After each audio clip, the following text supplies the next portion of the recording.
আসসালামু আলাইকুম বন্ধুরা, আশা করি সবাই ভালো আছেন। ইতিমধ্যে দেখতে পাচ্ছেন আমি কিন্তু আছি আলুর জমিতে।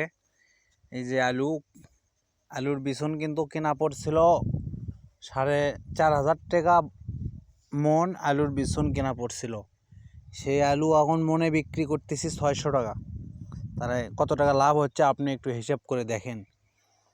মানে আলুর বিছন যখন কিনছি তখন কিনছি 4,000 টাকা বস্তা আলুর বীজ কেনা লাগছে, আর এখন আলু বিক্রি করতেছি 600 টাকা মন। তাহলে কত টাকা লাভ থাকতেছে আমার, সেটা আপনারা একটু দেখেন। এ হচ্ছে অবস্থা কৃষকদের। আর আমরা আলু এখন 600 টাকা মন বিক্রি করার পরে যে পার্টিরা কিনতেছে তারা নিয়ে যায় স্টক করে রাখবে। তারপরে যখন দাম বেশি হবে তখন তারা কিন্তু বিক্রি করবে। এতে করে গাড়িস্থরা কিন্তু সব জায়গাতেই মারা খাচ্ছে।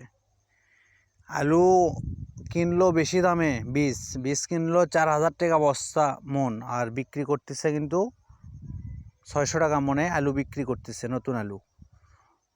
আর বিছন কিনতে লাগছে 4,000 টাকা বস্তা। তাহলে দেখুন গাড়িস্থদের লাভ কীরকম হয় বন্ধুরা। সেই পর্যন্ত সবাই ভালো থাকবেন। আর তো পোকা ধরছে, পচারির কথা নাই বললাম, পচারির ওষুধপাতির খরচ নাই বললাম, শুধু আলু কেনা আর বিক্রির হিসাবটাই আপনাদেরকে দিলাম।